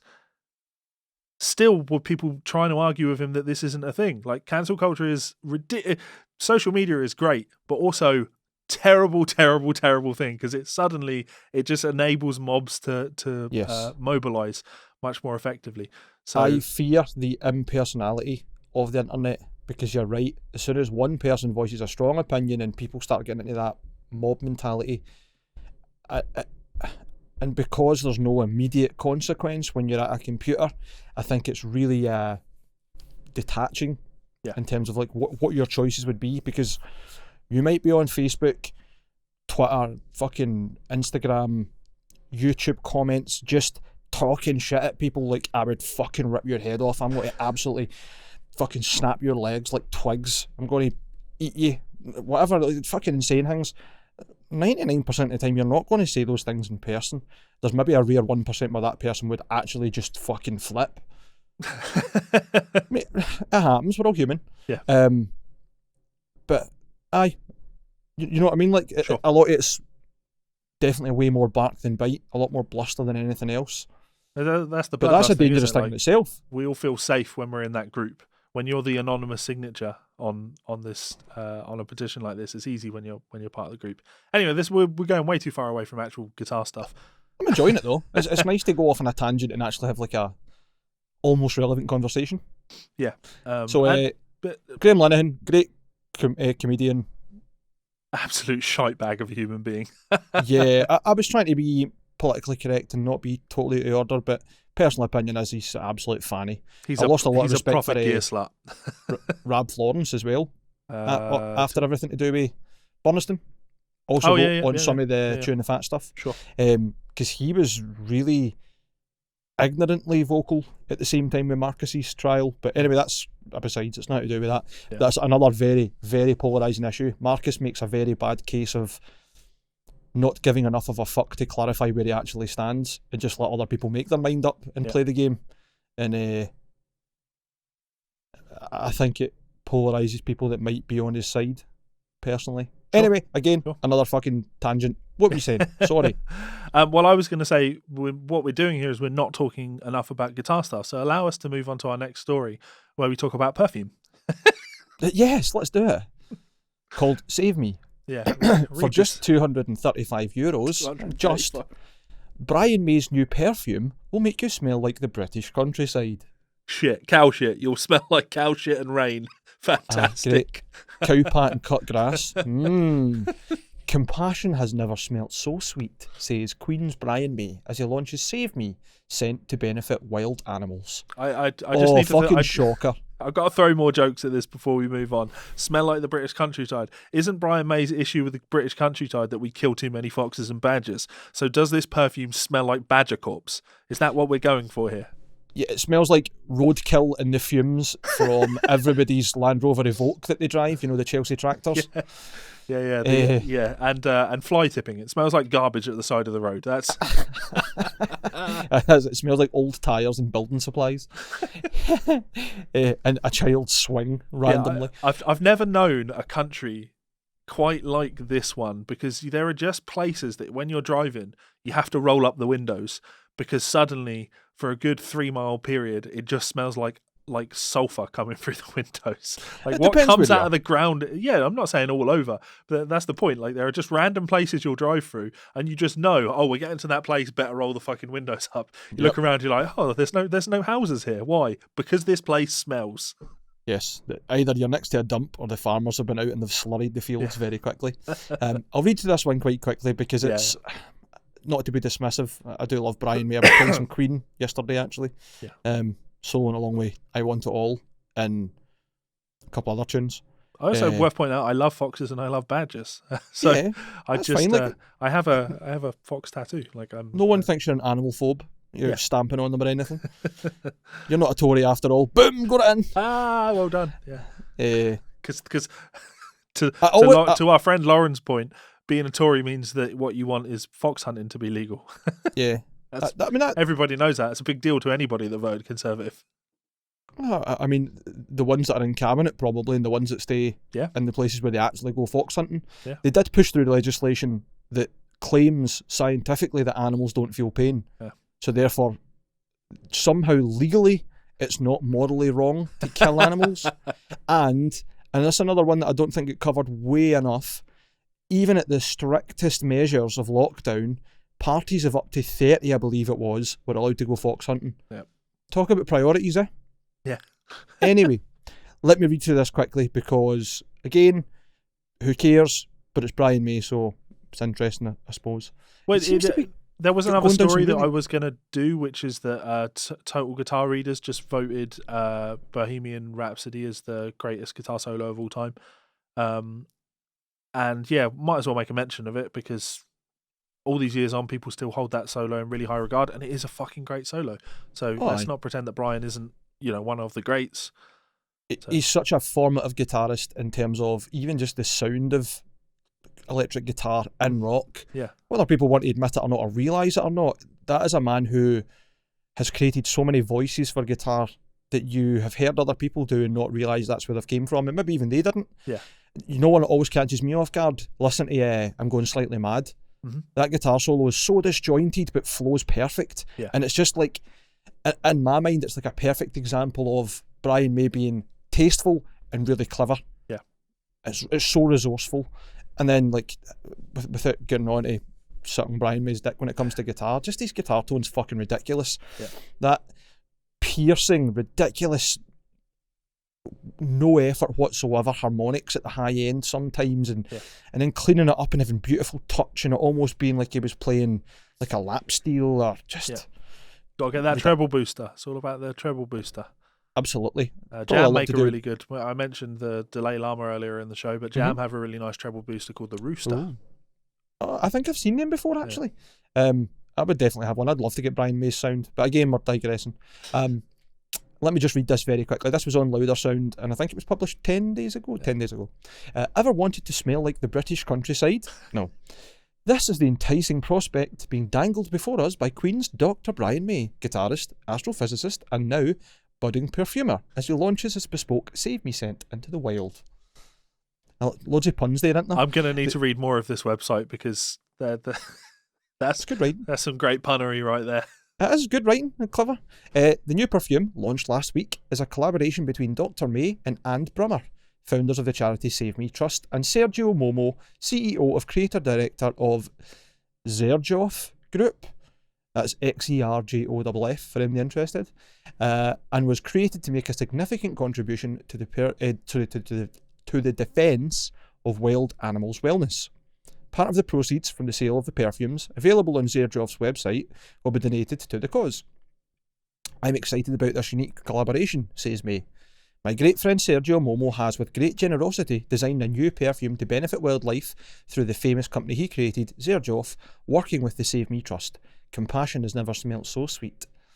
Actively participating in the defence of animals' rights with Xerjoff spray to help is an honour as well as a duty, says Mr. Momo. Working with Dr. Brian May and Anne Brummer is a privilege, a wonderful experience marked by the sensitivity and love towards animals that we all should have and actively get engaged in. All but one of the special limited edition €500 autographed copies was sold at launch, and the remaining one is set to be auctioned. Standard bottles are now available for a mere €235 a shot. Right, €500 autographed copies. I don't think you can really use the word copy here. I don't think that makes sense. These are bottles. You can't copy an item of that. It has volume. A copy would be like a picture where you can replicate the image of it. Fair to say? Yep, that'd be fair to say. Anyway, this is nearly as bad as Brian I'm May. just trying to get information on what percentage, because I hate stuff like this, right? Why? Not that I take issue with charity. I have no issue with charity. I hate vague. A portion of proceeds will be donated to charity. I want to know exactly how much, because no perfume is worth €500. Simple as that. No perfume is worth €500, with no exception on that. I think how we value it and other people value it are going to be completely different. Yep, I don't mean as as statement of fact. Like, in my opinion, no perfume under any circumstance will ever be worth I would never pay €500. I agree with you. For any perfume whatsoever, right? So there's a lot of money being made on this, and most of that money is being... The fact that the signed one is more than double the price of the not signed one, this is money that's being made on Brian May's name. So I feel that for the sake of transparency, it's worth kind of letting people know exactly how much money is going to charity, so people can decide whether or not this is something they want to purchase, because that will influence you being used as part of the marketing for the product.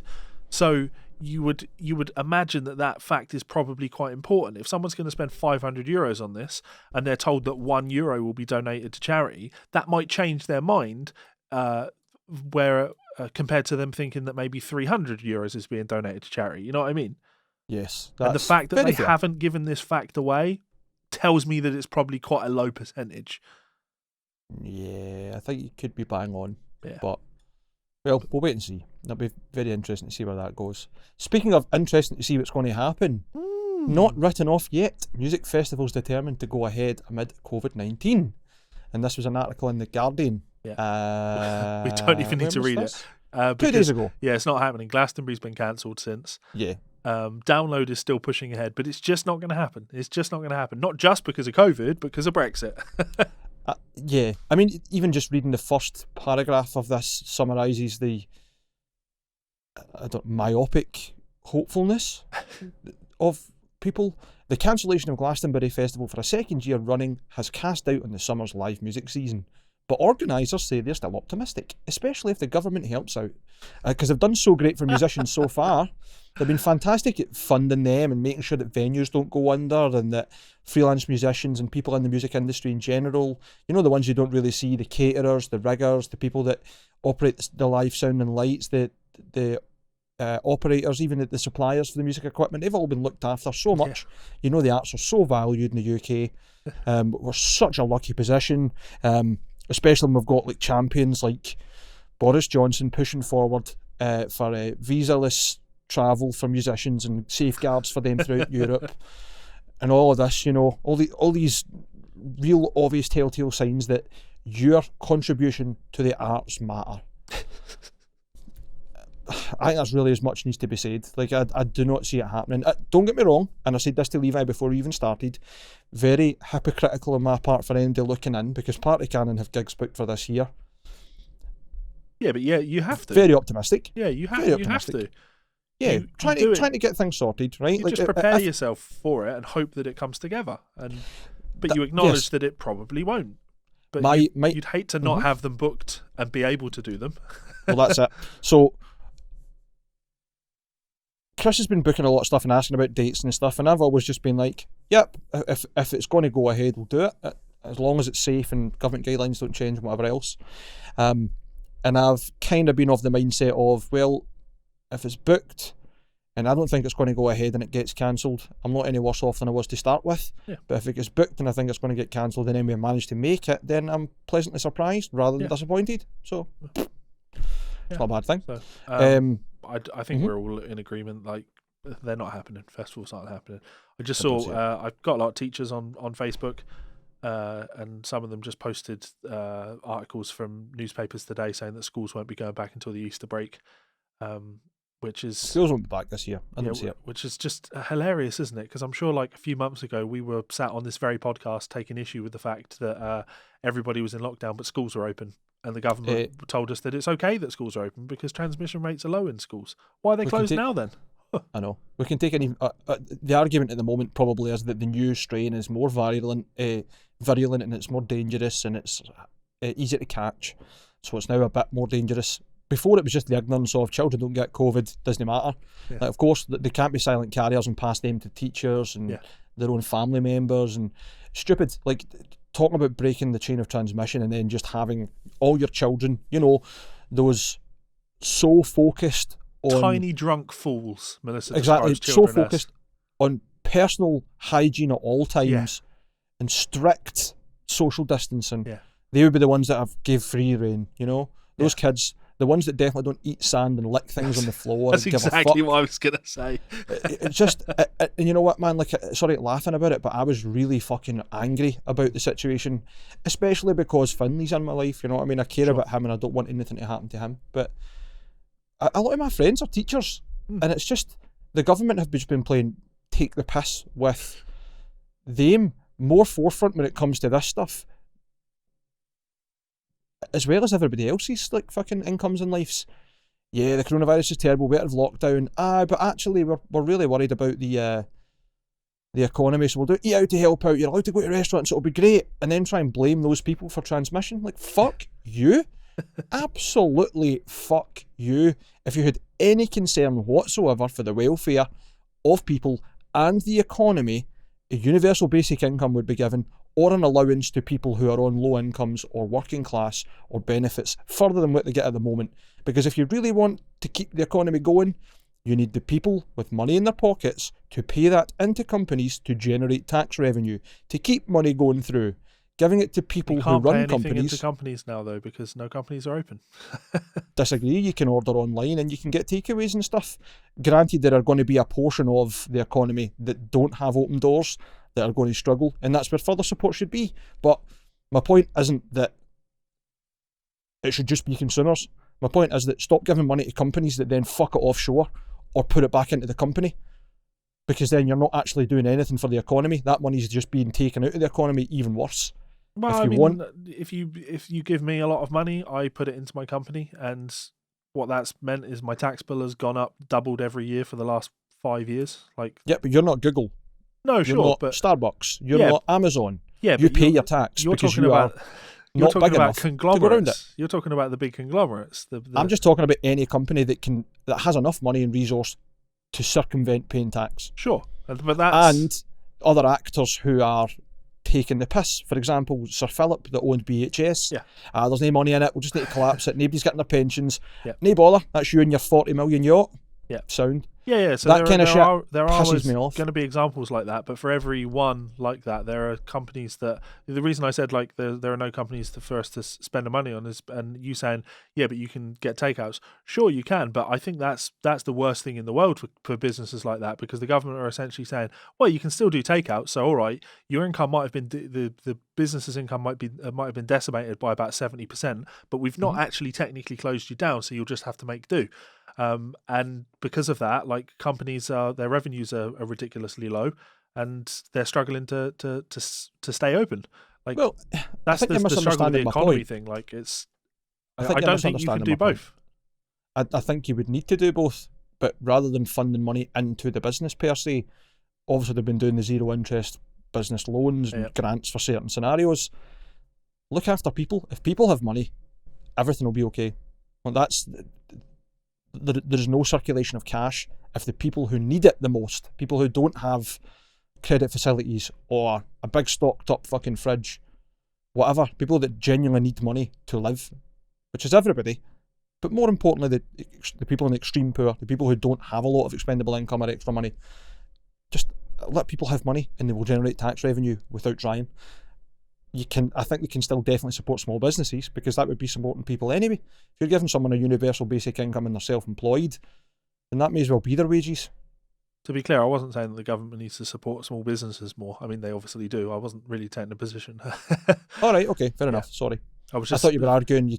No. Okay, that's fine. I'm just saying that like if we were in this position where, because I think maybe I misunderstand what you're saying, but like if we support the people enough and make sure everybody's got enough money in their pockets that will help lockdown work, right? People won't need to go out and work for a while. We'll be able to take the time to do a proper quarantine where we can't go out and do anything, which will definitely help. Help. But then at the same time, like if everybody's stuck at home, well, all the businesses suffer because of that, and there's nowhere for us to actually spend the money that we've got. So you're not stimulating the economy in the same way that you would be if we were operating under a universal basic income scheme 2 years ago. That 2 years ago, the benefits to the economy of universal basic income is a very different experience than or very different numbers, I would say, in terms of the benefits that you would be bringing to the economy right now. I'm not saying it would be a negative for the economy. I'm just saying that like this is a very complicated and shit situation. And in the grand scheme of things, like I'm very privileged in that my business hasn't been hit by it. If anything, music, certainly the areas of music that I'm working in have grown because of it, because people want to purchase instructional materials and things like that. So yeah. I'm not going to pretend I'm not going to pretend that I'm not struggling, but that's mainly because of divorce. Yeah, I think that there's compounding factors in everybody's lives that are going to either help or hinder. Who knows? Maybe lockdown caused my divorce. My wife having to be around me every single day. I think lockdown done it for a lot of couples, mate. Yeah. They spoke about that last year, actually. There was a phenomenon in China after the first lockdown that a lot of couples were separating because they'd spent so much time together that they went, actually, we're incompatible, goodbye. Which isn't quite your scenario, but not the point. I like to think that just people in general aren't compatible. Yeah, that's fair. Social There's only so much of a creatures, but compromise you can hit. We need space. Yes, very much so. And there's a healthy balance in there. That's a totally normal thing. Your comments about universal basic income for a couple of months ago, you know what? Like, here's my only real hot take on it. We're not going to know until we fucking try it. Yeah. Until we have lived that experience, we're not going to know if it works or not. Yeah. Yeah. And it's never going to happen because at the moment we have a Conservative government who are tighter than a fucking stereotypical Scotsman. That's the gist of it. They'll spend money when it's more money going into their friends' pockets and their pockets. Oh, yeah. They won't spend money when it's looking after the poor, the sick, the vulnerable, eventually young children. We'll get rid of the Conservative government and we'll go back to the alternative. And no, we won't. It will happen eventually, and eventually the same thing. We've had 10 years of a Conservative government saying, look how bad Labour were, and everybody going, Labour are fucking terrible. Yeah. No, everything bad that's happened, don't get me wrong, Labour aren't good, but everything bad that's happened in that 10 years was the Conservative government. But that's the point. We're in a two-party system, and the same situation that's going on in the States now. You go from Republican government to Democrat government. You're going to find the situation where suddenly more money is being spent and national debt goes up. You look after the people, you increase your national debt, and then eventually a government has to come in where they go, well, we need to actually do something about these monumental amounts of debt that we keep incurring on ourselves. So we need to strip back on all of these things, and it's just an endless cycle that goes round and round and round. And people spend 70 fucking years of their life arguing about it and worrying about it, rather than just acknowledge it's completely fucking out of our control and it's the same fucking shit. It's why I don't engage in it, because it's just like it's just so unbelievably out of everybody's control. Of course it is, but a system being corrupt and being completely system's corrupt, stop playing the game. But not playing the game lets them win by default, because at the end of the day, you're not playing. That system's still going to go. If two people vote for the Tories and one person votes for Labour, and they're the only people in the country that vote, they'll just go, cool, two people voted, one person didn't. Yeah. They win. And that's generally how the power grabs go anyway. And we're going down this fucking line. How much of this am I going to have to cut out in the edit? None, because I just want people to be looked after. And I think we have had some very irresponsible governments over the last 20 years putting company profits and stupid decisions ahead of what's good for the country over and over and over. And for your example, talking about increasing national debt and having to deal with it, there's a third option. Tax large companies properly. Stop letting people away with not paying tax properly. Or companies, sorry. Stop letting them put themselves into tax havens. Stop letting this and that happen. And by the way, again, not to get political or whatever, that's probably why Brexit happened, because it was going to become law within the EU. Did you just say Did you just say not to get political? I know. Yes, there is a big push within the EU for all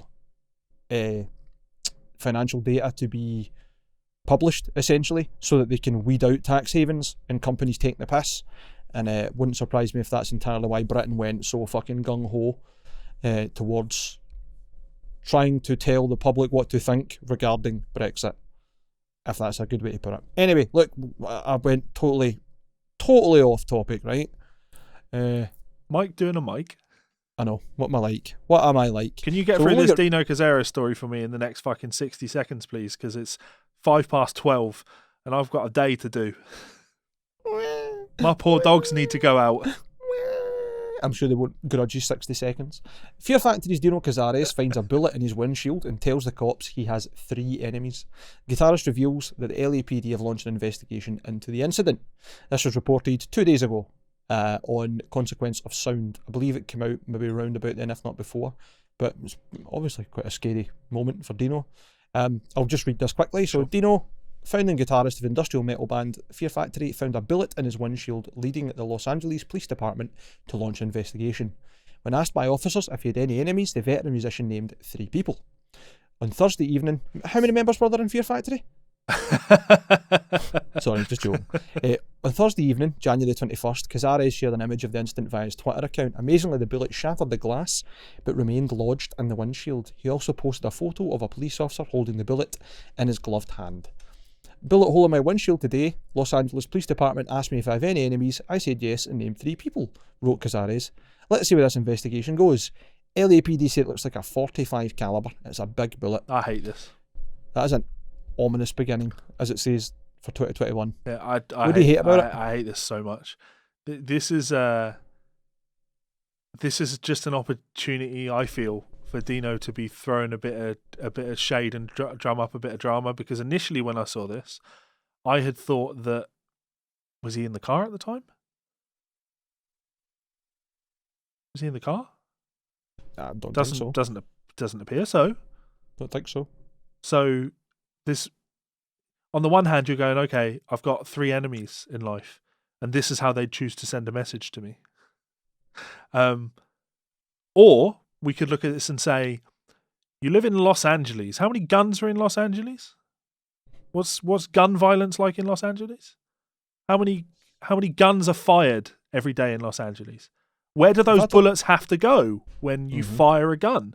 Even if people don't really consider this, but even if you fire a gun into the sky, that bullet doesn't go to the fucking moon, does it? That bullet has to come down somewhere, okay? And all right, I'm not saying that in this particular instance that bullet would come down and go through a windshield like this, but what I'm saying is I'm a lot more...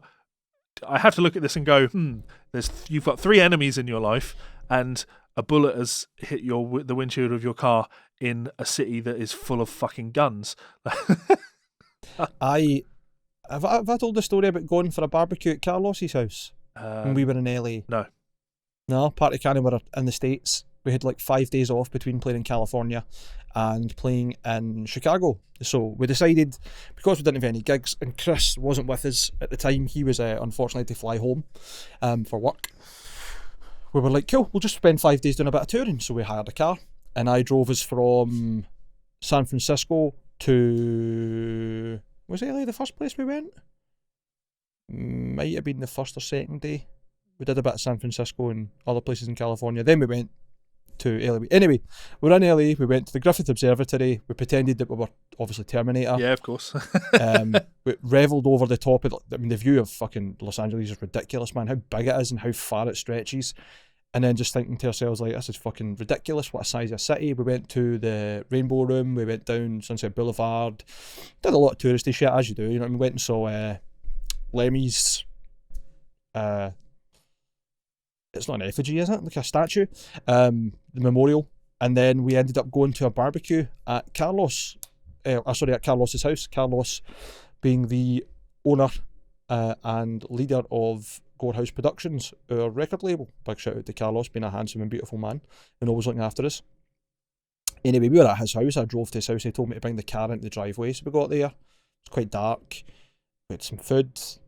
Guys had a couple of beers. I was driving, so I couldn't really drink.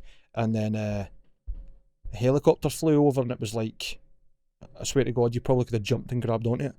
And I was like, fucking hell, man, that was so close. And he's like, ah, man, you're in the hood. I'm surprised you've not heard any gunshots. And I'm like, shut up, Carlos. And he's like, no, this is South Central. This is the hood. Yeah. And I'm like, no. And he's like, no, I'm really serious. And I was like, it can't be that prevalent. He's like, for a while it was, you would hear gunshots every single day. It's been quite quiet recently. It's only maybe a couple a week. And I was like, pardon? And then Carlos, I don't know if it was his brother or a business partner or one of his friends, but there's somebody else at the barbecue there, and his name escapes me, which is horrible. He was telling us a story about how there was an active shooter in his work, and he was so, like, he found it just normal because he's so used to it, and he said it was weird. He works in the factory, and these women were freaking the fuck out about it being a gun, and he's like, don't worry about it, it'll be gone away in a minute, it's fine, it's no harm. And like, that kind of detachment from the severity of it just rings crazy for me personally.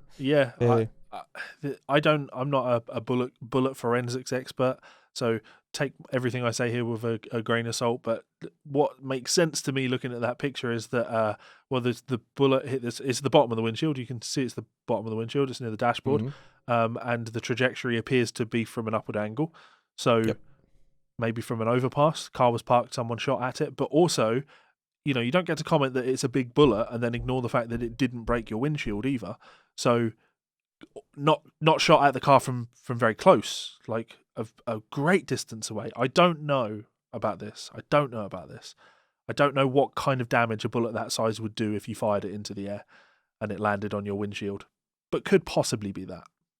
Because I think I would hope. I'm 100% confident, unless that's bulletproof glass, I'm 100% confident that if you shot a fucking 45 caliber bullet at a windshield like that, it's going through.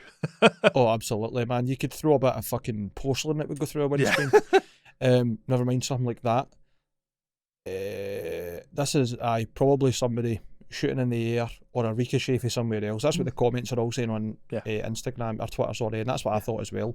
Somebody has very helpfully tagged in saying Burton Seabell, Tommy Vexed, and Christian Old Wilburs are his enemies, as if like these are the three people that shot at your car. It's just stirring shit, drama for the sake of drama. And like, I don't hold anything against Dino for this, of course. Like, this is what you do in a situation like this. Like, you have a beef with people, you've got fans, like, you want to entertain them. This is entertaining.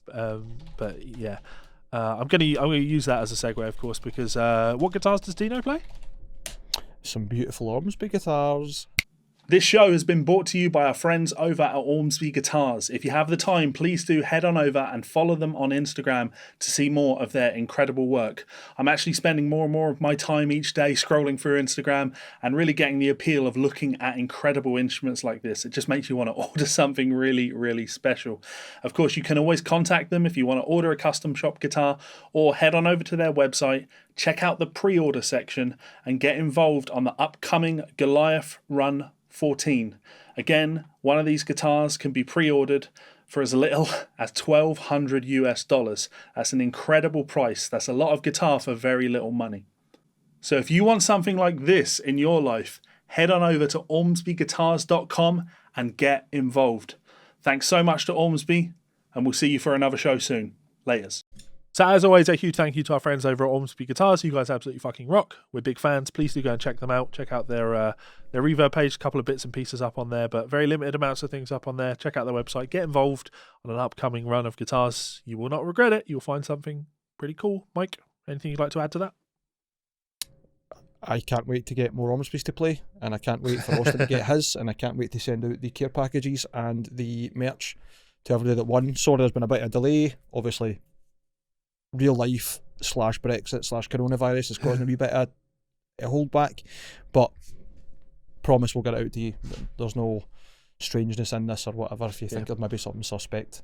Big thanks again to Perry and the guys, and Ormsby Guitars in general, and I might say a big thanks to Levi for just being a big handsome bastard and a good pal. I love the guy, and I think it's very important that, sorry I get soppy, we take time to recognise people that we care about and our interactions with them, and how hard it is at the moment to really be, I don't know, connected with people, might be the better way to put it. Like, it's such a difficult time, man. Like, not seeing friends, and occasionally I'll see somebody outside the house and they'll stop in the street and be talking away, and it's like, it's so janky compared to how socialization was before. I'm a big teddy bear man. I'm very touchy feely. I love cuddling my friends and high fives and shit. I can't help it.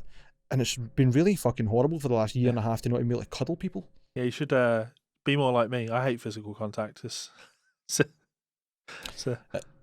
has been great now because of that. When I meet people now, I'm like, I hate touching people. So now I'm not allowed to, and that's ideal. So thank you very much. Sorry, I'm not. Well, that's it. Some people like their personal space and some don't. It depends on your love language. Mine's is words of affirmation followed by personal touch. Yeah, mine's constant fear of being accused of being a sexual assaulter. No, it's constant fear of being caught for being a sexual assaulter. Just because you've been lucky so far doesn't mean you won't get caught. He inappropriately touched my back when he hugged me. No, thank you. Hoverhand? That's what they call it? I have hover-handed in fact, generally speaking, we're going in way too much detail here, and nobody will have noticed this if you've ever received a hug from me, but what you will notice is you'll never get the palm of my hand. You'll always get my wrist against you like that. Mm-hmm. That's fair enough. I think that's not paranoid. That's just being preemptively respectful of people's personal space. I don't even think Melissa's seen my palms, ever. Because they're sweaty? Just get constantly hidden. Won't touch anybody. Spaghetti on your sweater already? Yeah. On spaghetti? Don't want to risk it. Mike, until next time. 1 of 5 a day is brilliant for you. Oh, thank fuck. My legs can't take anymore. I'll allow it. I'm happy with it.